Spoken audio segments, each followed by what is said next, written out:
Bonjour à tous. Je vous demande d'excuser l'absence provisoire de Jean-Luc Brault, cloué au lit avec une grippe. Ça commence.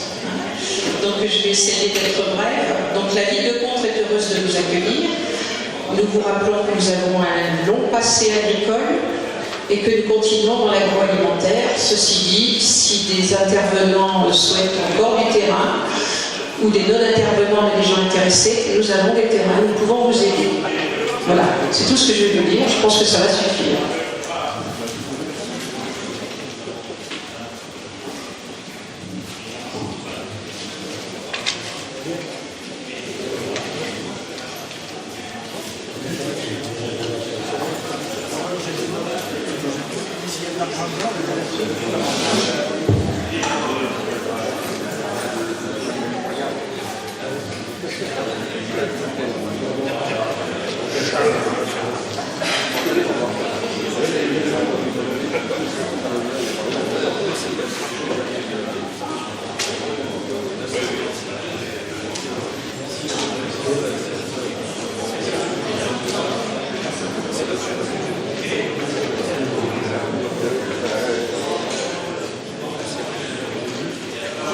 Mesdames et messieurs, bonjour. Vous êtes à la ouverte ce 4e débat public que mangerons-nous demain, en vous remerciant bien sûr d'être venus, en remerciant les intervenants de leur diligence et de leur efficacité, vous allez voir. Je voulais aussi un peu vous apporter quelques excuses dans la mesure où, dans l'organisation de ce débat, nous n'avions pas vu ce débat le 25 avril. Le 25 avril, il y a eu des circonstances électorales telles qu'on a été obligé de le repousser au 31 octobre. Mais au 31 octobre, on a eu encore des problèmes, et dans les invitations, il y a eu des retards, dans la mesure où les fonctionnaires d'autorité n'étaient pas habilités, ils n'avaient pas le droit de venir s'exprimer dans la mesure où le temps de réserve face aux élections du Conseil régional. Donc maintenant tout ça s'est levé et tout le monde est là. Alors j'ai quelques excuses à vous présenter. Madame Françoise Dumais, Monsieur Louis Leredon, Madame Françoise Boulet, M. André Poët, Madame Sylvie Boulet, Jacques Liel, Marie-Claire Danger. Alors, au niveau des officiels, Maurice Leroy, ici, président du conseil départemental, qui s'est fait représenter par M. Janssen, et M. Janssen, vous le savez, est à l'hôpital, nous souhaitons prendre le lissement. M. François Renaud est représenté ici par Mme Monique Renaudin, voilà. Si tu veux dire un petit mot.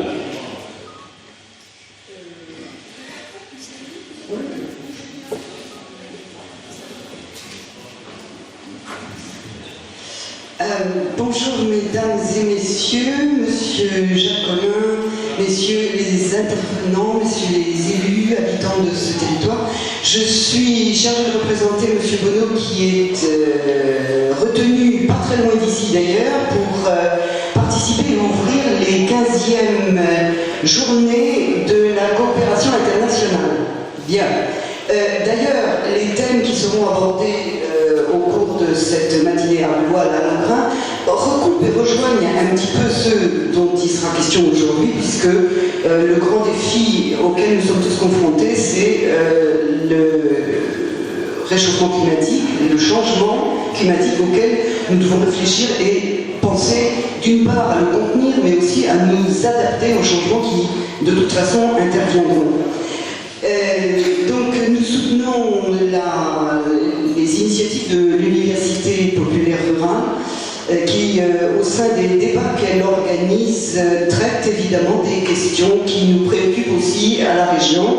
Et aujourd'hui, le thème choisi est que mangerons-nous demain? J'ai envie de dire il faut que nous parvenions à manger tous en 2050, parce que nous serons 9 milliards d'individus sur la planète, et que nous mangeons, que nous produisions mieux de façon à, d'une part, nourrir tout le monde, mais aussi, pas seulement à l'horizon 2050, mais en pensant aussi aux générations futures. Alors, je vous souhaite de fructueux échanges, et j'espère que nous sortirons de cette réunion avec un point de vue plus éclairé que lorsque nous sommes entrés dans cette salle. Voilà. Bonne matinée à tous. Merci madame.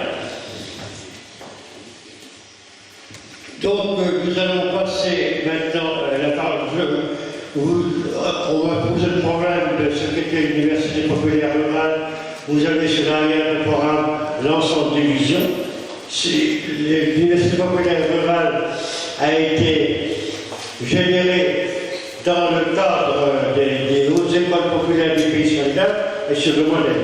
Vous savez que les pays scandinaves, 4% de chômeurs, pouvoir d'achat plus d'une autre, mais les citoyens sont toujours au courant de l'ensemble des projets qui sont en cours. Alors donc, nous allons céder la parole maintenant à M. Jean-Roch Gaillet, dont j'ai eu le plaisir de faire la connaissance il n'y a pas tellement longtemps, mais on a un grand nombre d'amis communs, peut-être des amis communs aussi, c'est possible. Alors donc, il va traiter le problème au départ, aurons-nous à manger demain dans des considérations générales. Jean-Roch, vous avez la parole.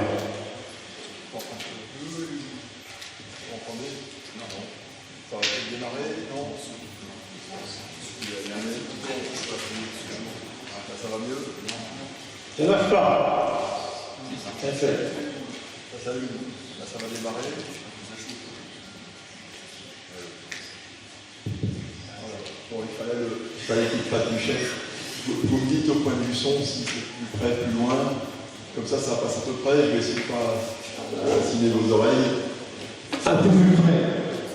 Mais je pense que vous, Jacques, c'est un petit peu fort, mais bon. Bon, en tout cas, Madame le maire, le dernier passage officiel dans votre ville à la rencontre, c'était chez Monsieur Roche-Bayard, mais dans une occasion qui était formidable, puisque nous accueillons Monsieur le Président de la République avec les agriculteurs, puisqu'on avait une rencontre avec les agriculteurs dans l'entreprise il y a quelques semaines, autant dire mon plaisir de revenir ici. Je tiens aussi à remercier mon exceptionnel ami Jacques Collin de m'avoir fait l'honneur de présenter ce sujet aujourd'hui devant vous, et avec, au point de vue organisation, dans les 20 minutes qui nous sont imparties, une vision régionale. Vous verrez que je vais vous délivrer pas mal de chiffres, mais je n'en citerai qu'un par diapositive, pour ensuite ne pas me laisser emmener sur des difficultés de quantité de nourriture. Vous voyez qu'on a de la nourriture en quantité en région centre-Val de Loire. Quelques données plus localisées sur la zone couverte par votre université. Et puis deux mots sur les politiques du ministère de l'Agriculture en matière d'alimentation. Et je me permettrai de terminer par une autre question, puisque s'il y a aurons-nous à manger demain, on peut donner une réponse que vous imaginez bien en région centre-Val de Loire assez positive. Je compléterai par une autre question. Alors, c'est vous qui passez les gars? Donc juste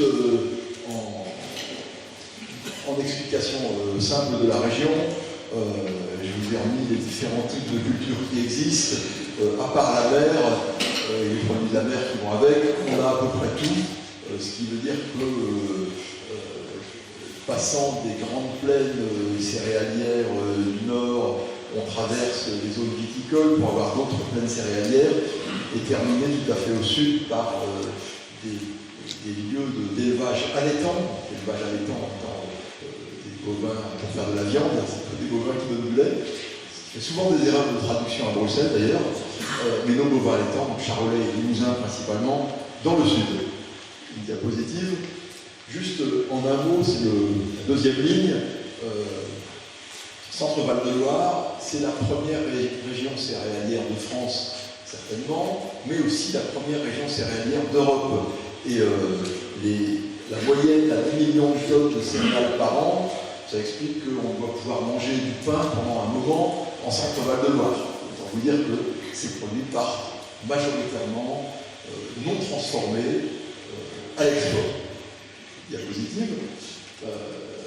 De nouveau, juste deux chiffres Solvia, les deux premiers, 198 000 bovins allaitants, charolais ou limousin.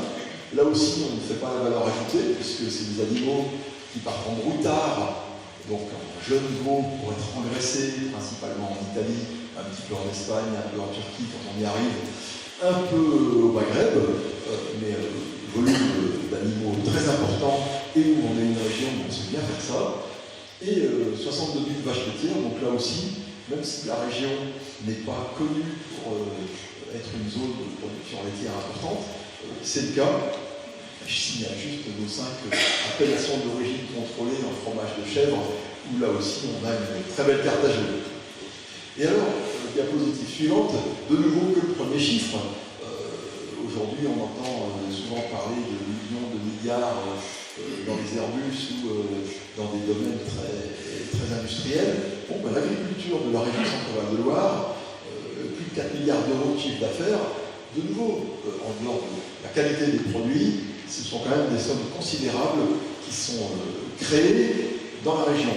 Et autant vous dire que chaque fois, on en parle souvent avec Philippe Bilbalois, donc de l'ARIAC, de l'Association régionale des industries agroalimentaires, chaque fois qu'on en transforme un petit peu, chaque fois qu'à la place de laisser partir l'animal à se faire engraisser en Italie principalement, ou le blé à partir en vrac, chaque fois qu'on en transforme un tout petit peu, on augmente tout de suite cette valeur ajoutée de façon très conséquente.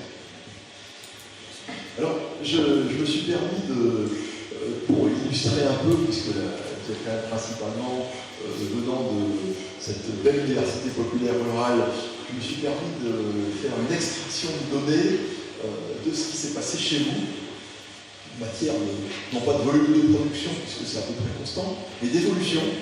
Et si on prend entre 1998 et 2010, en nombre d'exploitations agricoles, divisant par 2, c'est les pavés rouge-violet, et pareil, en nombre d'emplois directs dans les exploitations agricoles, je veux dire, les emplois de temps plein, vous voyez un passage de 6 500 à 3 000, donc encore plus que divisé par 2, au point de vue personne sur le terrain. Ce qui veut dire qu'en matière d'évolution sociale, on est sur des changements incroyables.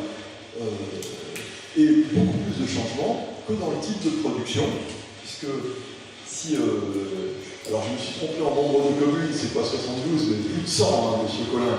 Mais en évolution sur l'université, ce que je voulais vous dire, c'est qu'entre 2000 et 2010, on a un très gros recensement annuel,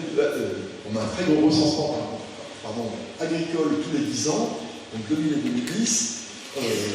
On a perdu, et ça c'est particulier chez vous, 5 communes qui étaient principalement viticoles, qui sont devenues plus polyculture, polyélevage, ce qui veut dire qu'il y a une petite perte de vitesse de la viticulture, alors que partout ailleurs en région Centre-Val de Loire, c'est une activité qui est en croissance, mais beaucoup plus typique au point de vue évolution des métiers.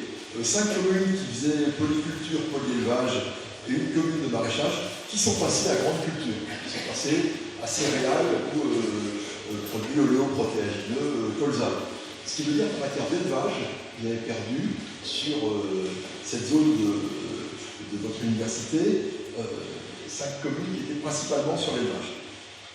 Enfin, je voulais signaler qu'en porc ou en volaille, très demandé et très rentable aujourd'hui au point de vue rendement en consommation d'aliments, développement et d'un élevage de porc et d'un élevage de volaille, ce qui veut dire que là, c'est bien de la céréale locale qui peut être en partie valorisée sur ce type d'élevage. Je ne parle pas des revenus en présence de la Chambre d'agriculture, mais je parle de la partie production, où en effet, on sait que la transformation par les volailles et par les porcs, en matière de production animale, est la plus rentable.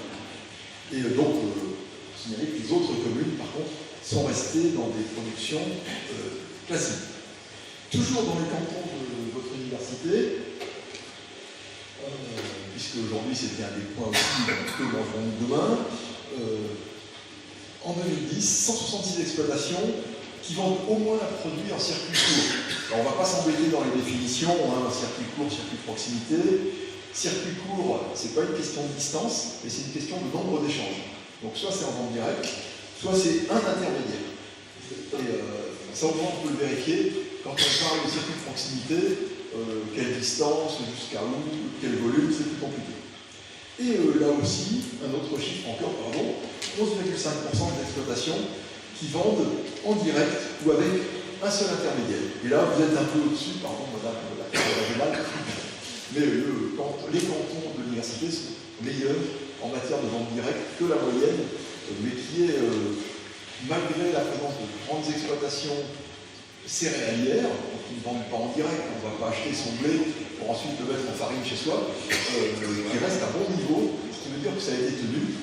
Et puis la petite touche au vétérinaire que je suis, puisque c'est ma formation initiale, l'abattoir de Valencelle, où on sait que le travail à façon qui est réalisé pour des éleveurs comme pour des bouchers permet de garder des produits locaux, viande, vraiment sur zone. Alors, je me rééloigne maintenant pour repasser au national. Je voulais vous parler de deux politiques agricoles qui sont en cours. D'une part, le programme national de l'alimentation. Vous en avez peut-être entendu parler cet été. C'est avec ça qu'on a financé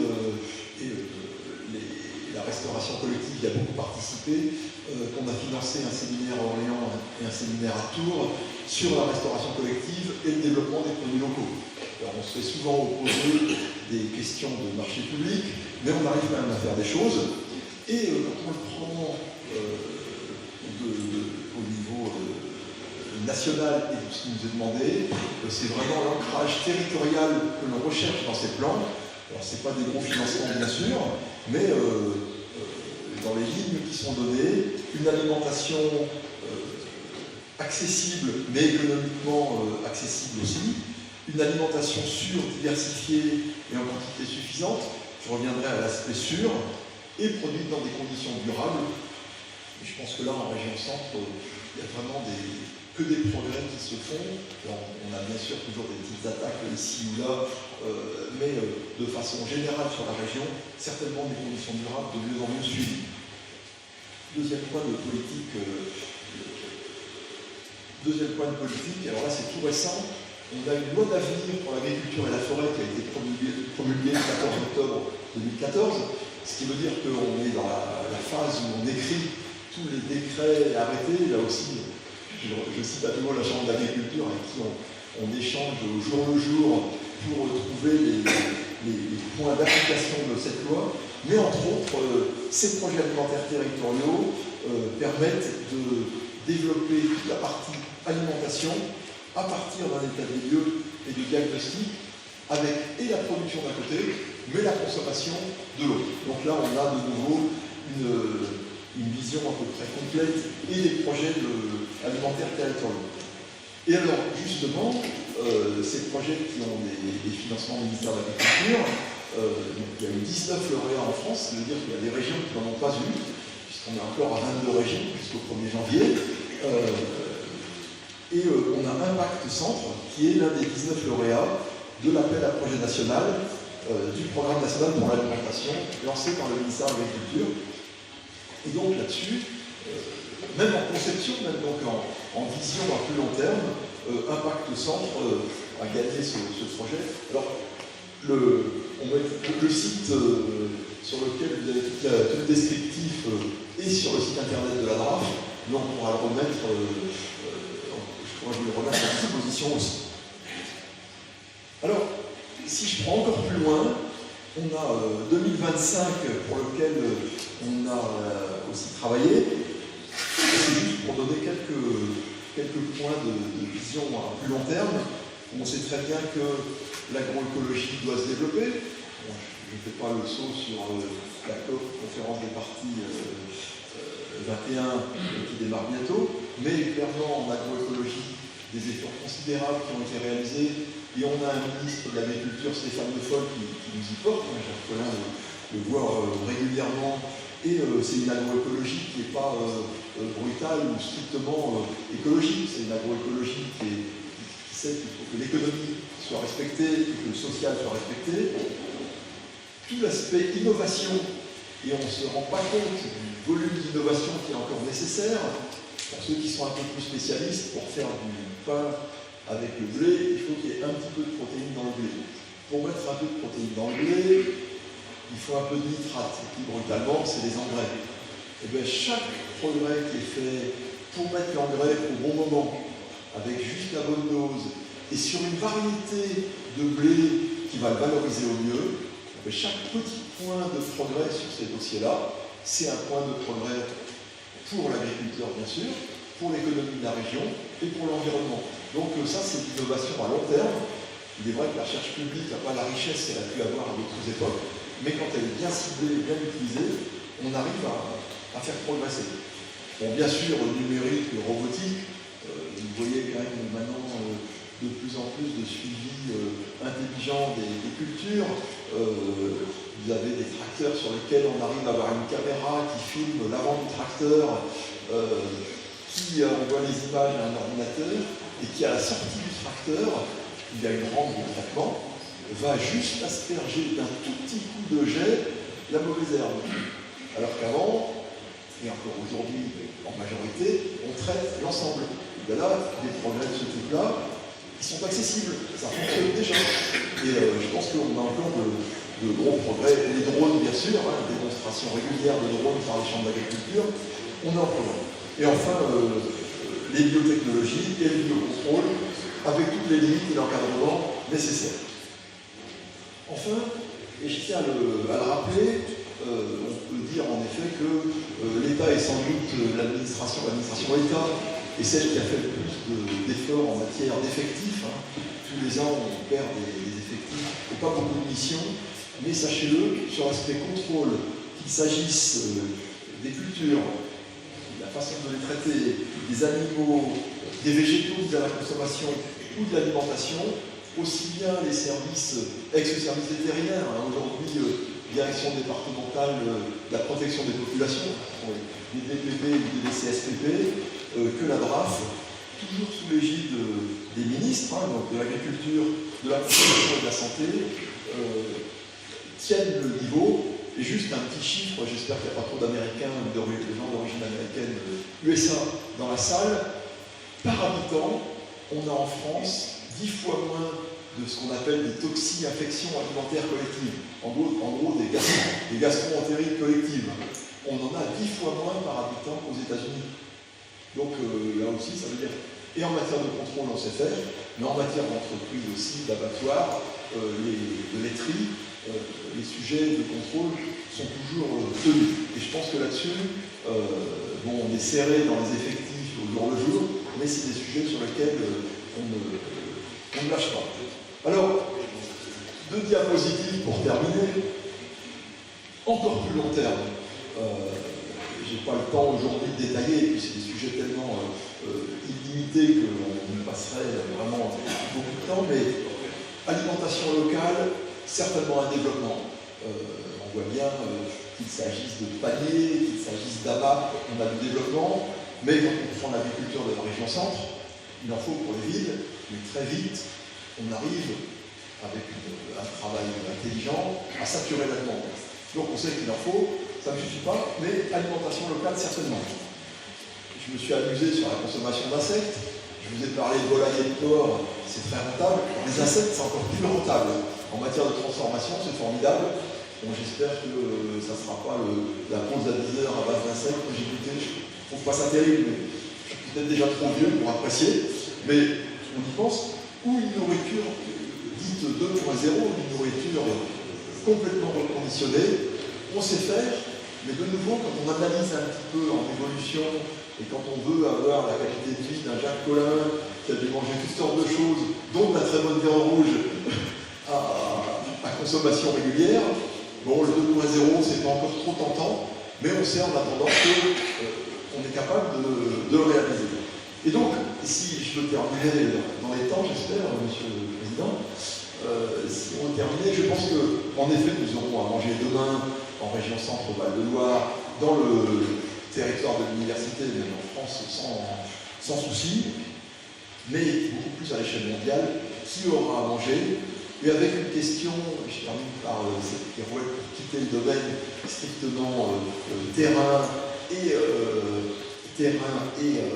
aliment lui-même ou cultures elles-mêmes, la question de l'eau. On recevait encore il y a peu de temps avec les homologues, avec Michel Masson, le président de la Chambre d'agriculture du Loiret, des Jordaniens, et par rapport aux chiffres que je vous ai cités, les Jordaniens auraient, on avait le ministre de l'Agriculture, ils auraient en gros 4% de surface cultivable, donc de surface agricole utile sur tout leur pays, 4% cultivable, et en fait seulement 1% cultivé, parce qu'il n'y a pas d'eau. Et l'eau en Jordanie aujourd'hui, ils vont la chercher, c'est de l'eau fossile, ils vont la chercher à 1200 mètres de profondeur. Bon, vous voyez ici, on a encore des avantages comparatifs absolument formidables. Je vous remercie.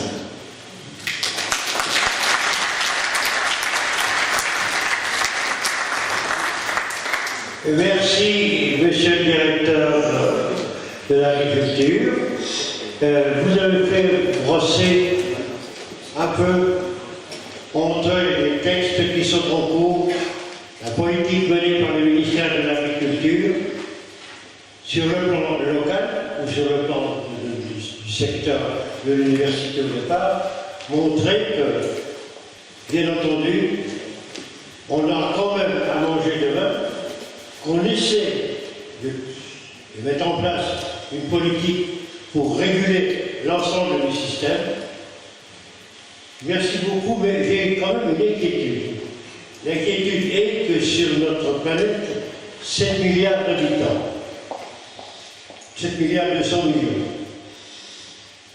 Je pense qu'en 2050, on va arriver à 9 milliards. Déjà depuis 1 an, 6 mois, par an, si les gens mangeaient normalement, la production agroalimentaire mondiale serait insuffisante pour nourrir la planète. Ma génération, qui se porte bien, était carnivore. La génération qui a suivi était herbivore. Et la génération qui va venir derrière moi, vous l'avez dit, peut être insectivore. Donc voilà ce qui nous attend.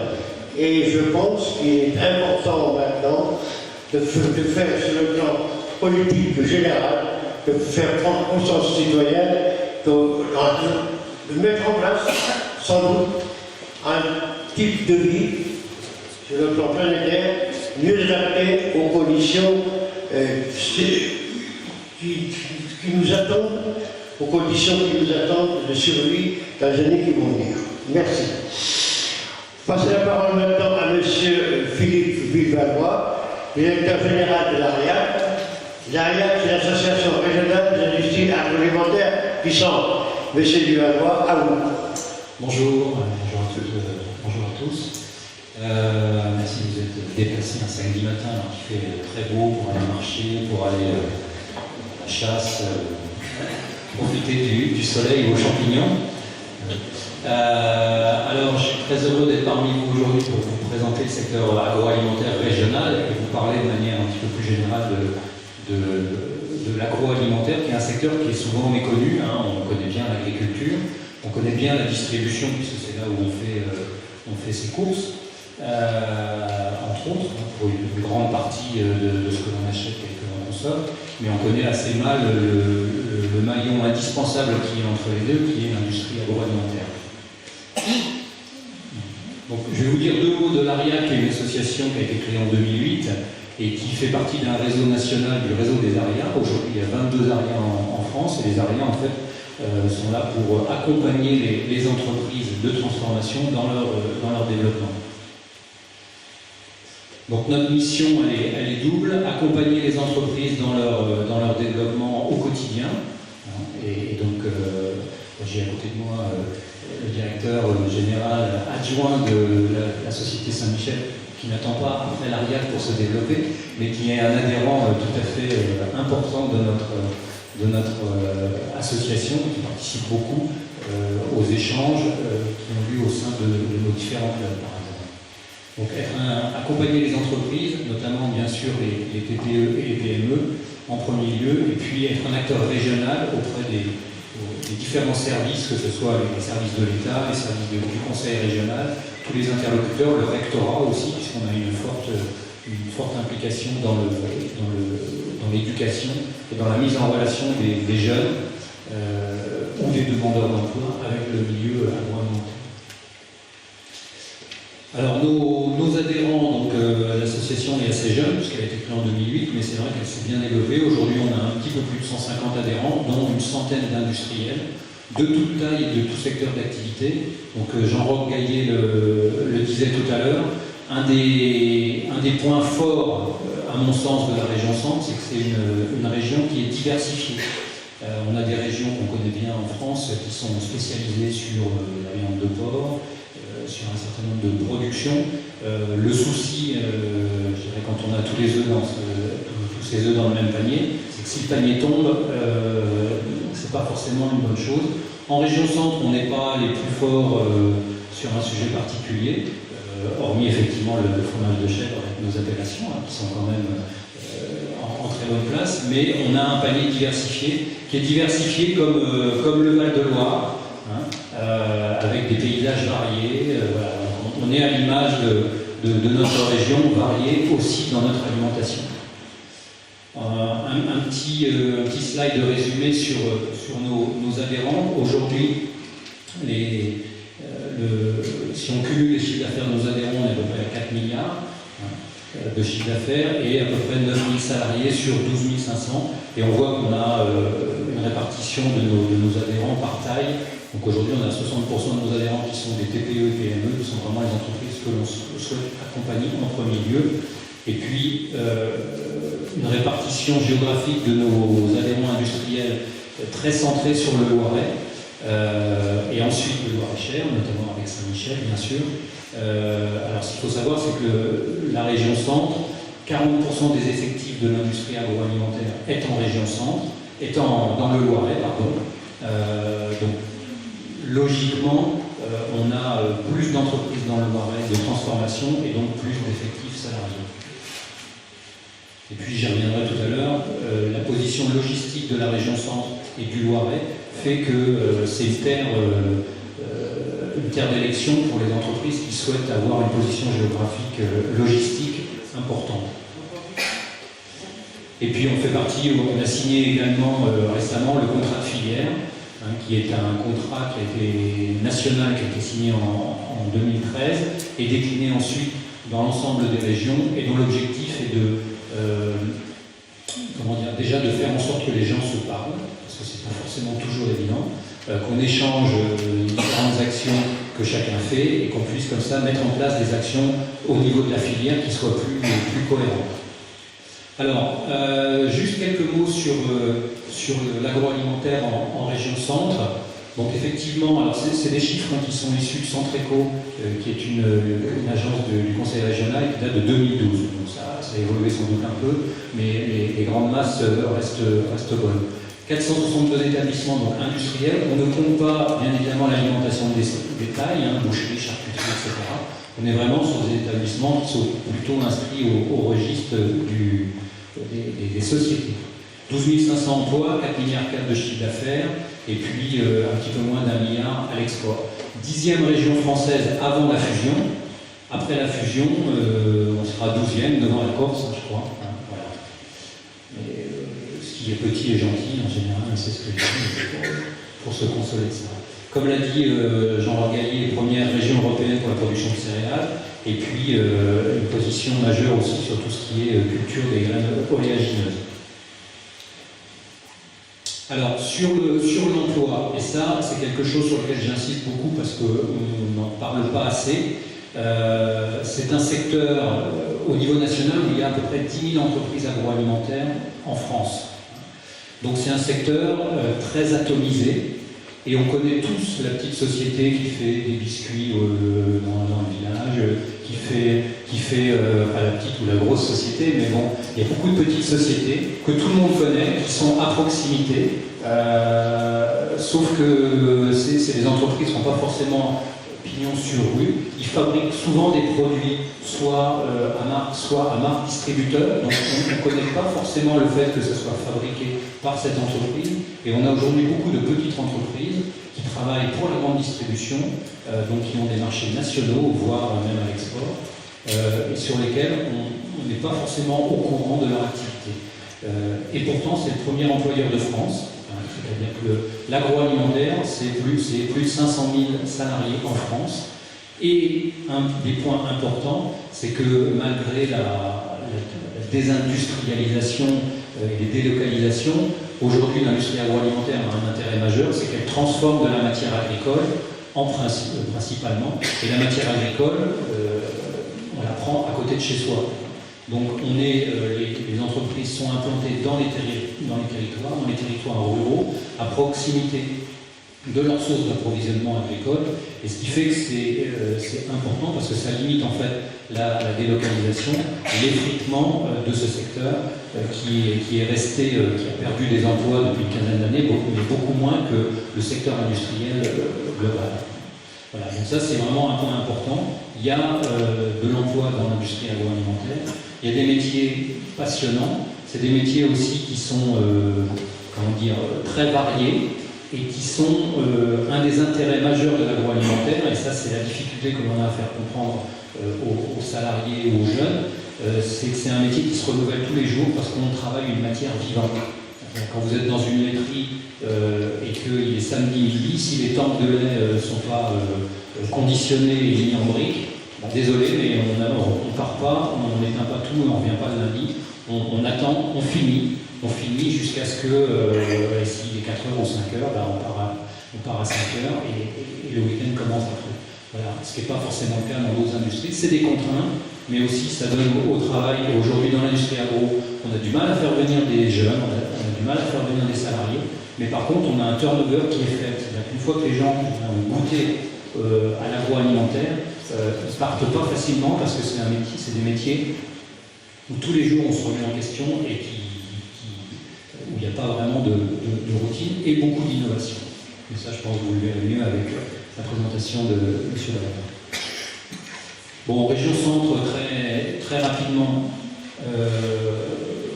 deux secteurs principaux qui sont la boulangerie-pâtisserie et puis les pâtes, et l'alimentation animale. Alors l'alimentation animale, c'est un petit peu particulier, parce qu'on a une très grosse société qui s'appelle Mars Pet Care à côté d'Orléans, à Saint-Denis-l'Hôtel, qui est le numéro 1 européen de l'alimentation pour chiens et chats, donc un très gros centre où il y a presque 100 personnes, donc c'est vrai que ça pèse sur les chiffres.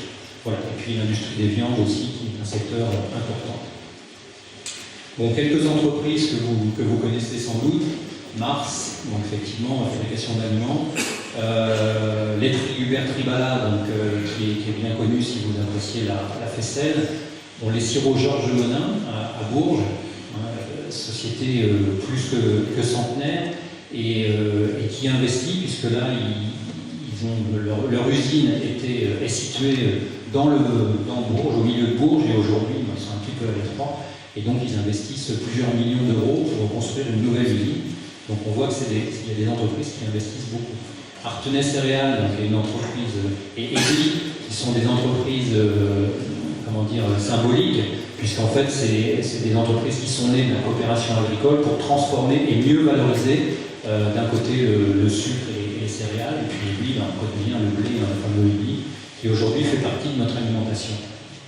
La laiterie de Saint-Denis-l'Hôtel, j'en ai parlé, qui est le premier, et on ne sait pas forcément le premier et le dernier industriel embouteilleur familial de France.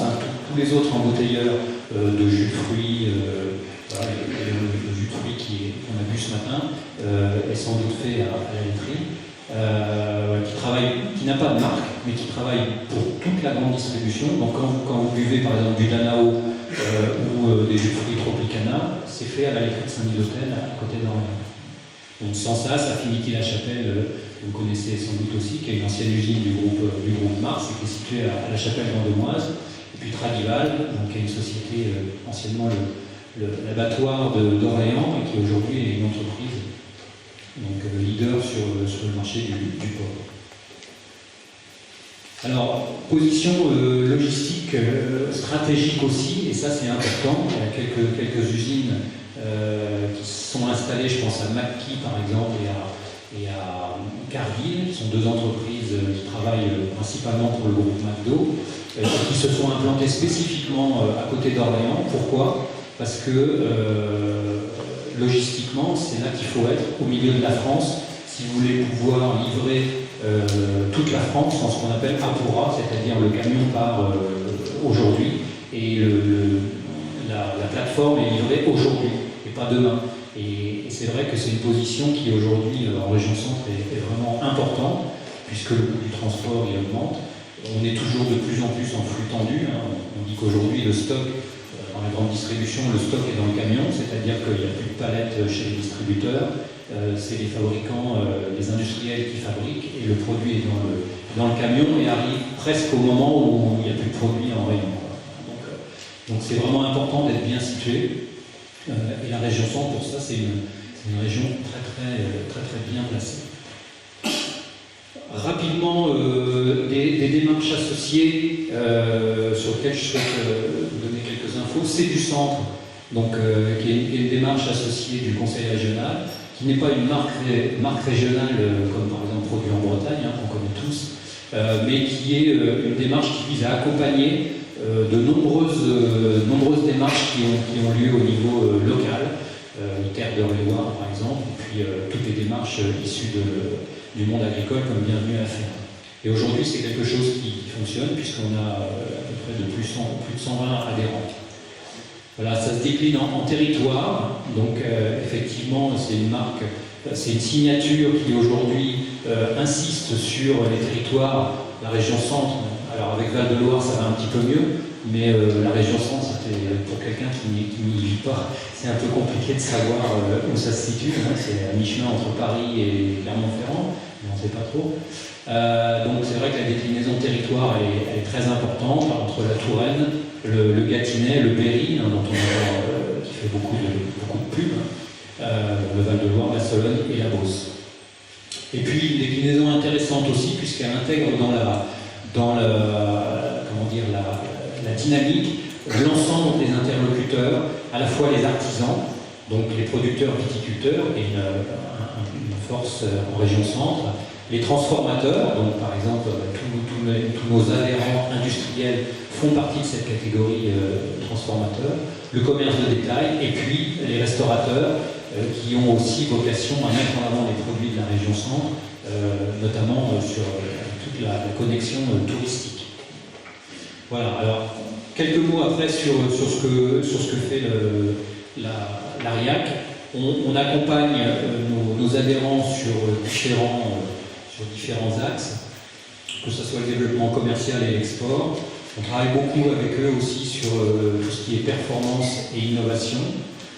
Les ressources humaines et l'attractivité des métiers, c'est quelque chose qui est très important pour nous, puisque l'industrie ne séduit pas trop. Les jeunes ne sont pas forcément eux-mêmes, même les personnes en reconversion ne sont pas forcément très séduites par l'industrie, mais c'est souvent parce qu'ils ne la connaissent pas. Et donc, par exemple, on organise beaucoup de visites d'entreprise pour montrer aux gens c'est quoi la réalité des métiers. Après, ça plaît ou ça plaît pas, mais aujourd'hui, on est beaucoup dans une culture du visuel. Les gens passent leur temps sur Internet à regarder des vidéos, et donc nous, notre travail, il est aussi de montrer aux gens c'est quoi la réalité des métiers, plutôt que ce que j'appelle le prêt-à-penser qu'on voit le dimanche soir à la télé, et qui n'est pas forcément, qui est toujours souvent à charge, et pas forcément la réalité quotidienne.